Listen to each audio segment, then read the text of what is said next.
Today we are going to learn about why do we light candles on Shabbos nowadays if we have electricity? What is the point of it? We're going to go into this a little bit more. We touched upon this at the end of last session. So we're going to start from the Piskei Tshuvos in Siman Reish Samach Gimel, Sif Lamed, which really goes on the Sif that we're up to, Sif Tes. It's discussing over here a case in the Mishnah Berurah, which we'll see inside. We're kind of going out of order now. But if a person is eating in the house, even if the candles aren't going to light until night, it's not a bracha in vain. And we're going to learn more about this, even though it's still day, because he's getting pleasure and happiness at the time when he's eating and when the candles are there. What this means is even though that there's no ore, so to say, there's no light from the actual candles of Shabbos or the oil that's being lit, because it's still day, and we know that the Gemara teaches us Sharga b'tihara amayim mahanya, that if you have a candle that's lit during the day, how will that help next to the sun? It's not going to really produce light in comparison to the sun. Nevertheless, a person will still get pleasure and happiness when he eats in a place where there is a candle that's lit or oil, because that is considered an honor for the meal itself. And just like regarding other meals that are special and honorable, we light candles that add to the ambiance and it's more of a respect. Therefore, if a person would do this, it would not be a bracha in vain. And that is the concept of how the light still adds something. Based on this, we have a basis for our custom, strong custom that everyone does to light the candles on Shabbos with a bracha, even though that the light from electricity is really providing a tremendous amount of light and penetrating in. And really, we could apply this statement of the Gemara in Chulin Daf Samach Shagar B'Tehara Mayim Ahanya, that a light that's being lit from a candle when it's next to the sun, what's it really going to do? What is really a candle going to do when it's next to LED recessed lighting high with a lot of watts? What's it really going to do? Rather, since there's a custom that existed from previous generations to eat the Shabbos meal when the candles are lit, and that's considered an honor of Shabbos and a pleasure and a happiness. So therefore, we continue that and we light it during the meal as well. And even if a person is not really getting a benefit, so to say, from the light, from the candles, the oil that's being lit, nevertheless, chovas haguf, there's an obligation on the body itself to light these candles, and that would certainly get fulfilled over here. Based on this, and we already touched upon this idea previously in footnote 278, he quotes many of the contemporary rabbis who basically conclude by saying that it is best that a person should actually flick the switch for the electricity for the light before you begin lighting candles. That's what the woman should do, or you could do it even after she says the bracha. One of her other family members that didn't accept Shabbos upon herself, that we're going to be learning about in the next Sif Yud, and should have in mind that the bracha that she's going to recite is also going to cover the electricity. So that way you cover all bases and you are totally good in that regard. To the extent that if the lights were previously on, there's an idea of turning them off and then turning them right back on before lighting, and then lighting and going through the process. And the bracha you have in mind will cover the electricity, which is the main source of our light nowadays. The Chassam Sofer was stringent at the time when he would light candles that the electricity should actually be extinguished, that it should be off, so that the bracha would really work and that it would really be on something that we would benefit from, and then afterwards someone else from the house would probably turn it on. However, the Chuvas Van Hagos, others relate to Echlam Sofer. Moshe Sternbach says that no, that doesn't help, because afterwards, by the way, this is a type over here, there should be space in between these two words. It should say Ki halol la'achar mikan bisha'ah. It's the words that together should be a stace. But anyways, this doesn't help, explains the Chuvas on Hagos, because afterwards, at a time when it gets dark, so then they're both going to be lit. So what's that really doing? Unless you have a timer maybe that would turn on the electricity, or like we said, and this is really the best thing to do, you turn off the electricity and then you turn it on after. And have in mind that it covers it. Even so, the Divrei Yatziv defends this custom of the Chassam Sofer. This is where it comes from. However, back up top over here, he says, look, this is only talking about if you're lighting where you're going to be eating. And then even if you have a lot of women who are lighting that area, there's no problem because it's Tosefes Neiros Moisiv Kavod V'Simcha. When you're adding more people lighting, more oil over there, more wicks, that adds to the honor of Shabbos, that adds to the happiness. However, if someone is lighting in a place where he is not eating when there is electricity in that location, Saruch and Rav, that requires a tremendous amount of research. How a person could recite a bracha lahadlik ne'er shel Shabbos. How could you say a bracha on that when you already have so much electricity and really the candles or the oil is not adding anything else? Because the entire purpose of lighting is so that it's not dark and you won't trip. Like we learned, shalom bayis, kadeshal yikashel be'etzu be'evan. Right? So therefore, the question returns to its place, which is Shagra B'tihira Mai Mahanya. How is a little bit of light when it's next to the sun going to add anything? How is a little bit of oil going to do something when you have these strong, powerful regular lights because there's already electricity?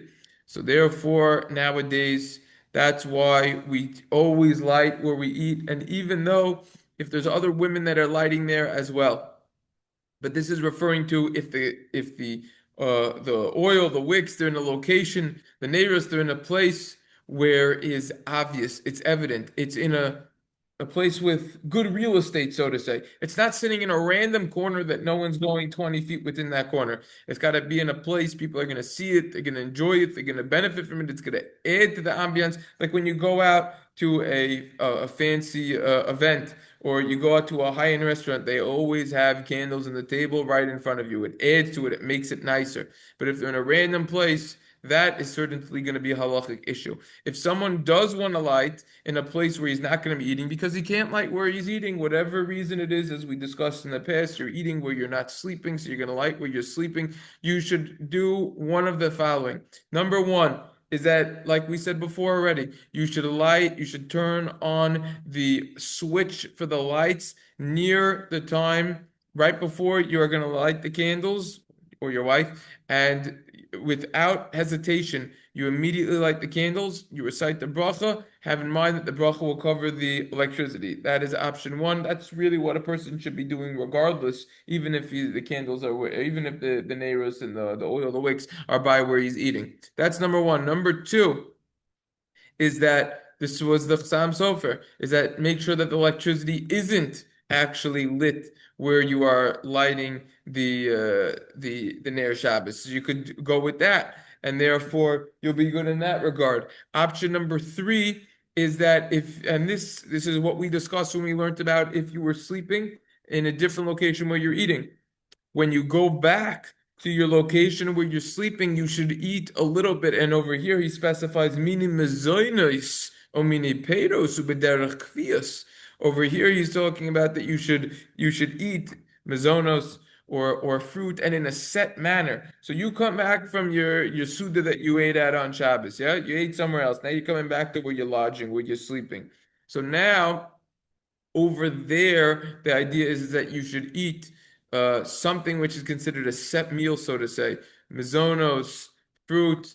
You do that after because now it's considered that you're eating where you're lighting, so to say, and therefore you should do it in a set way in honor of Shabbos. When the candles lit, when the nair is lit there, you have the oil, you have the wicks that's there, and then it's considered the place where you eat, so to say, and if you could eat a regular Suda there, great. If you can't have a full meal, so then fine. So then you do this. So that is option number three. Option number four is, excuse me, this is talking about um, if it's not going to be lit by the time you come back. So then we're saying that after you light immediately over there, without interruption, you should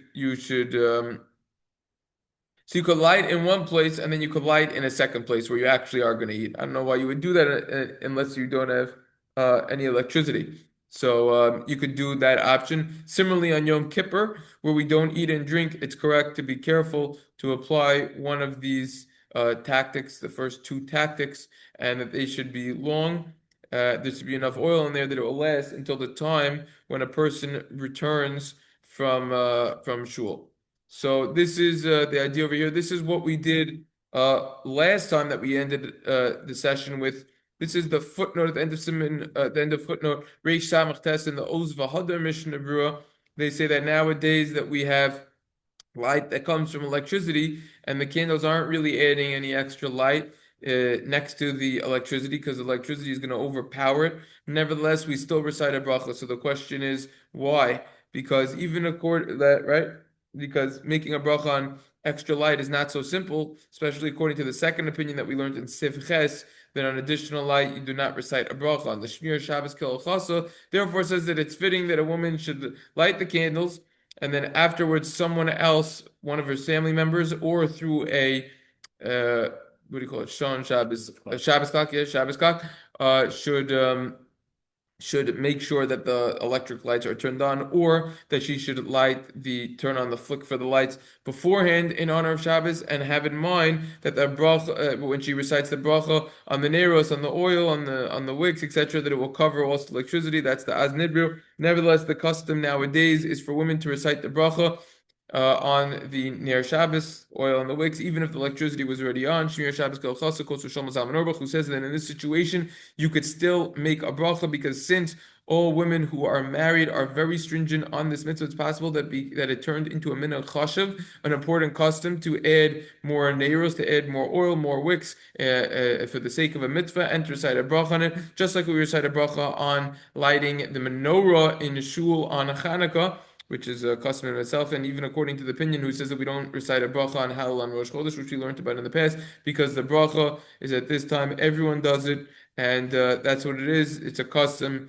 It stays. He does at the end say, Sarach Ian, this requires more research. Moshe Feinstein Zatzal writes that since that it's an honor to Shabbos when it comes to actually physically lighting the nair, the oil, the wick. So therefore, this mitzvah is a chayvas haguf, obligation on the body to light in honor of Shabbos, and therefore you're able to light even with the bracha, even if you're not doing the whole light switch trick, which preferably you should be doing. Furthermore, that even though you have light that's coming from the electricity, it's still considered that you are adding light through more neiros, through the oil, through the candle. It's the ambiance. And furthermore, there's different types of electrical light, then you have white, you have yellow, daylight, right? So you have all these different types of the brightness. Just go into any store that sells lights, right? There's stores that literally just sell lights and they're massive because there's so many different styles and types and colors, and what do you want? What are you looking for? And therefore, the light that comes from a nair, from oil and a wick, is a different type of light. It's definitely different, and therefore it definitely adds and is in honor of Shabbos. So that basically is my little chabura, so to say, as to why we light nowadays the candles and the oil and the wicks, even though we have electricity. That is basically where we're holding as of now. Any questions, comments on this? Now, floor is open. To say you don't do it right, you don't light, No questions. you don't open the switch right before candlelighting, let's say you're in different rooms, whatever, or you're in a hotel situation, you're not lighting. So I guess you could still have it in mind, it's not right away. Let's remind ourselves with the hotel situation very briefly. What we learned in the hotel is typically in most hotels, they don't allow you to light on in your room. You can't light even if you have a balcony, it's probably going to go out, and they probably don't allow that also. So if you're going to light, the question is, do you even fulfill your obligation because the hotel doesn't want you to as a mitzvah, blah, blah, they're fine. But let's assume you're going to behave, you're not going to risk burning the entire hotel on fire, you're going to light in the designated area that they have. So if we learned there's a designated area in the middle of nowhere, even though it's on the first floor, if they put in a random corner that no one goes, we said it was a bracha in vain, it doesn't even count.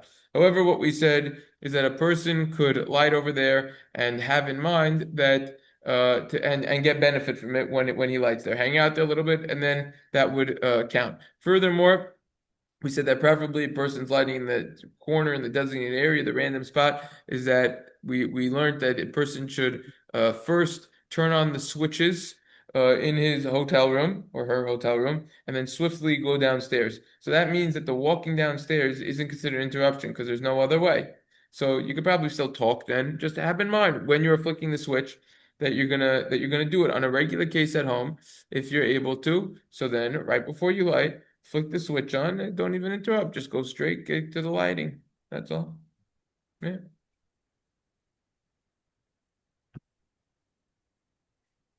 Shai, we good?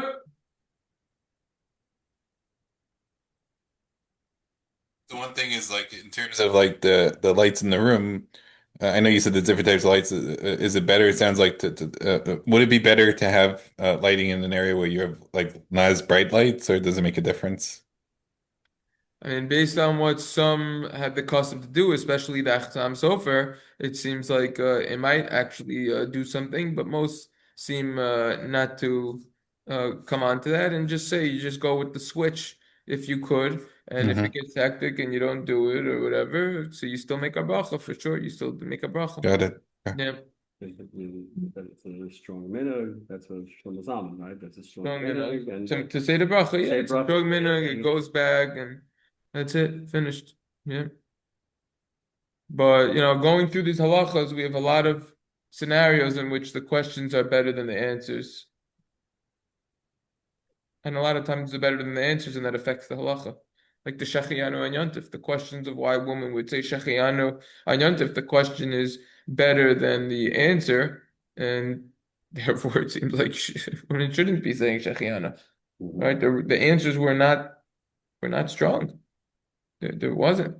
We learned it. Right? There's also why would you say a bracha on the nair that you're gonna light when you have electricity? Question is better than the answer, and therefore that's why preferably once you flick the switch beforehand. Because you're right, there is no point. There's no answer to that.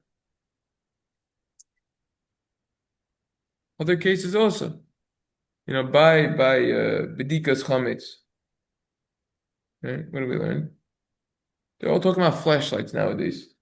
So the post can say, okay, you're gonna go flashlight mode. you still gotta For, light the for, candle. first go nair mode.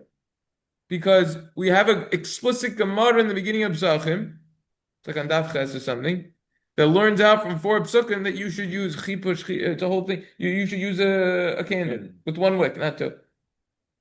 Candle, not no oil, candle. Well, we saw that inside. That's important to So, start so with the candle. start with the candle and then go to the electricity. Right, but first, Okay, but just you're starting with the candle. Now over there, I would say there's more of a reason than by Shabbos because it's like learned out from Psukim. But Shabbos for sure. To go with the electrical idea, I mean, what are you going to do? It's a whole parak in Shas. Bava Madlikin. It's the second parak of Masechet Shabbos. With what could you light with? With what can't you light with? So now you want to say, okay, I don't have an air. Can I use electricity? That's siman reish samach dal. That's next siman. What type of wicks where do you think those halachas are brought down? All of those halachas, you have a whole parak of mishnayos on what type of wicks you could use, what you can't use, what oils, what could you. That's not this simon. This simon we're learning the halachas of actual lighting. Next one is going to talk about so then electricity. Then you want to go into that's going to get discussed. Could you use electricity for Shabbos? The answer in short is no. If it's incandescent, then there's what to talk about. Now, preferably for sure, you don't go with that. But most bulbs nowadays, most lights are not incandescent. They're fluorescent, they're LED. You can't use those. And the reason, as when we learned Hilchas Havdalah, which is talking about could you say a Bramer Ish on electricity, we learned that in depth over there. That was because an incandescent, that's the incandescent when most people don't know much about electricity. Incandescent, it has coils in it. And it basically it's like a regular light bulb and it has those like metal things. So that the coils they could be similar to wicks and therefore it could count. fire. Right, right. And then you have Chaim Ozer and others what we learned over there. But the LEDs they don't have anything like that. So yeah. Um and this is why a person's gotta constantly keep educating himself and keep learning about halacha because we're this time that we're living in, we've never been moving faster than before in terms of technological advancements. It's a doubling game, and now it's going like supersonic speed. Really talking about robots taking over and advanced super intelligence AI and has to be harnessed so that it can't take over. I mean, this stuff is real. It's not a joke. It used to be 40 years ago, you could put the best computer against the best chess player in the world. The chess player crushed the computer every time. Nowadays, the best chess players in the world cannot beat the best computers Wow. because they were trained better and their mind is better in terms of how to play a chessboard, how to learn the moves. They can't beat them. If that's gonna happen, you take that, that's gonna happen with super advanced AI, super intelligence. You've got to harness that, or else you're in for major trouble. So now we have to figure out all of these things. How does halacha view it? All of these. The electricity. The electricity changed also in the electric world. And there's many discussions about this, you know. We already discussed on the car playlist, cars nowadays, driving a car on Shabbos, electric versus gas, hatzala, you know, all those types of things. So you have to keep up with the times to know what halachically is going on. Yeah. Oh, is it better for a car to? It's better for a the driver to have an electric car, not And necessarily. yeah. If he could, yeah. It's because it's better on Shabbos, yeah. So that's why the whole playlist talking about that in the car playlist about self-driving cars also. You have to talk about the halachas of that at length, which we did a little bit, touched upon it. It's very interesting because most of the shiurim that you find if you Google self-driving, they're all talking about the same thing. Someone gave the shiur first, and then everyone copied the one guy. He's talking about the people who are deciding what type of decisions the vehicle makes, what to do. So, for example, let's say you have 3 people in a vehicle and there's 4 pedestrians. The car can make a decision. Either you go into the 4 people and you kill them, but the people inside will be safe, or you swerve the car, kill the 3 people inside of the car, they go off a cliff, but the 4 people in front of them are alive. What do you do? So look, before you're handling and you're discussing those shilas, why don't you discuss something more practical, such as the shiur that I gave on it? I don't know how many people watch them, but I'm the first one to do it. I don't know anyone else who talks about this. And there are thousands of people that have these capabilities that are Jewish, that are Orthodox, that have these vehicles. Thousands, if not tens of thousands already. Which is, okay, how does that affect Tfilas HaDerech? How does that affect saying Shema? Could you do it in the self-church? Davening Shemona Esrei if you're behind the wheel. Saying brachas, all of those things. Benching. How about going into those first? It's a little bit more practical than how many Orthodox Jews are writing the programming for how to calculate when there's an accident, 3 versus 4 people, etc. So instead of giving an hour shiur on that and spending 6 hours researching the topic, why don't you spend 6 minutes researching something that could happen every single day? So, anyways. There's no pro. That doesn't work where you have the car just stops, right? There's no situation where a Tesla would, drive into something purposely. No, but it's talking about if someone was jaywalking, something happened, a form of accident, how to calculate saving and everything. Yeah. Yeah. Anyways, okay, so today we're supposed to be learning Sif Test. This was the introduction to Sif Test. Let's at least start it up over here. Mishnah Berurah. Where does it say it over here? Oh no, it's going to be over here. Right, it's going to be right over here. All right. Guess what? We have 5 minutes left. Finish the whole thing inside today. Shulchan Aruch says, "Hamadlikin bezovis habayis va'oichlin b'chotzer." Someone's lighting in a corner of the house. He's talking about Ner Shabbos, and eating in the courtyard. Im ein haneros aruchois shidolkois adalaydlo havi brachol v'tal. If the candles aren't long enough or there's not enough oil that it can light until nighttime, it's considered a bracha levatal. It's a bracha in vain. What are we talking about here? We are talking about over here, a guy is eating where he's not sleeping. No, I understand. For some reason, he's lighting in the house, but he's eating in his yard. His backyard, his balcony, whatever, yeah, he's having his time. It's gorgeous his outside. deck, he's got the treks, it's nice weather, he's good, that's it. It's beautiful. It's beautiful. It's a nice, quiet night in Far Rockaway. There's no honking going on. Helicopter. No helicopters. That's it. It's a nice night. So now, if the candles aren't long enough that they're gonna last until night, it's a bracha in vain. Should come back and get hana from that. Oh, that's right. That's right. And you see from over here that it has to last at night. Now the question is, why isn't he entertaining the possibility of getting pleasure from it beforehand? So you see from over here, this is from the Agudah. The Beis Yosef quotes it towards the end of the Siman, actually after his commentary on Sifyot, if I'm not mistaken, because there's a very long Bach over there on Sifyot, and the Beis Yosef also. But anyways, so this is the Agudah. This is the halacha that he says. So it's got to last until night. Yeah, comes along the Mishnah Berurah in Lamed Tes, Ayin L'Kaima and Soksim in Reisha and give a Magen Avram. Look later on in Hilchos Kiddush in the Magen Avram in Sifkot and Tesvav. Dein Motor le'ekel b'chotzer agdavko b'mitzvah harbe b'beisim mishum zuvim b'kitzvah. You can't just eat outside on your deck. You can't just eat in your yard, in your backyard like that on Shabbos for no reason. You can't do that. You could only do that if you're in a lot of pain in your house. For example, there's a lot of flies, a lot of bugs in your house. In your house. That's not so sorry. You got to eat when you're lighting the candle.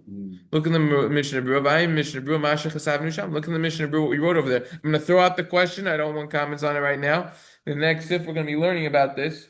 What about lighting on Yontif in the sukkah, or lighting on Yontif outside? You eat outside and then bringing the candles in outside afterwards, or bringing them in while they're still lit. Is that permissible or not? Think about the question we're going to be learning about next if. Mishnah Berurah man b'chatzer in the courtyard. Mashma di'im oichel b'bayis. It's going to be implied that if you are eating in the house, av she'ein dokos ad halayla sagi, even though it's not going to remain lit until night, it's no problem. So it's implied. I'm not sure. Maybe it's a welcome back. I'm not sure. So it's implied from the Shulchan Aruch, says the Mishnah Berurah, that if you're going to be eating in the house, even though it's not going to be lit until nighttime, it's okay. Why? Because you're eating in front of the neighbors, right? Early Shabbos. V'lohavi bracha l'batal, it wouldn't be a bracha in vain. Sha'av sha'adayin yom yesh lo hana v'simcha b'sha'as chilum v'neiros. This is what the whole Piskei Teshuvos is based on that we learned today. Sha'av sha'adayin yom, even though it's still day, yesh lo hana, you get pleasure v'simcha and happiness b'sha'as achilum v'neiros. At the time when you're eating, and the nair is right there, the oil's right there with the wicks lit and everything. That's what the whole Piskei Teshuvos is based on today with the electricity. You're getting pleasure from it. It's a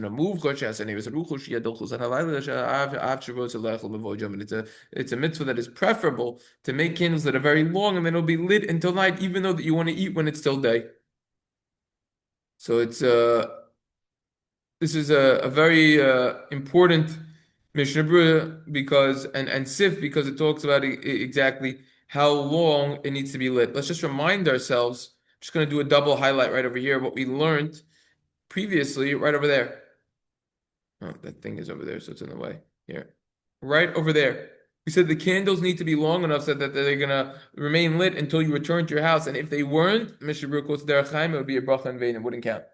You have to get some pleasure from it. If you're not getting pleasure from it. And there's no point of it. So it's no good. Mishnah Berurah Mem Vav says, since you can't do anything, etzlan by them,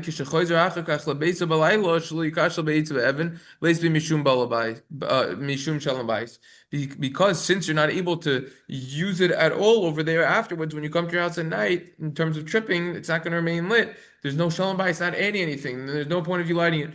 Let's say in the place where you live, it was a little dark. And you use it over there for something to get some light over there for the Suda. Leika Isura, there's no prohibition with this. There's no prohibition with that, even though it's not going to be lit until night, and even though you're eating in the courtyard.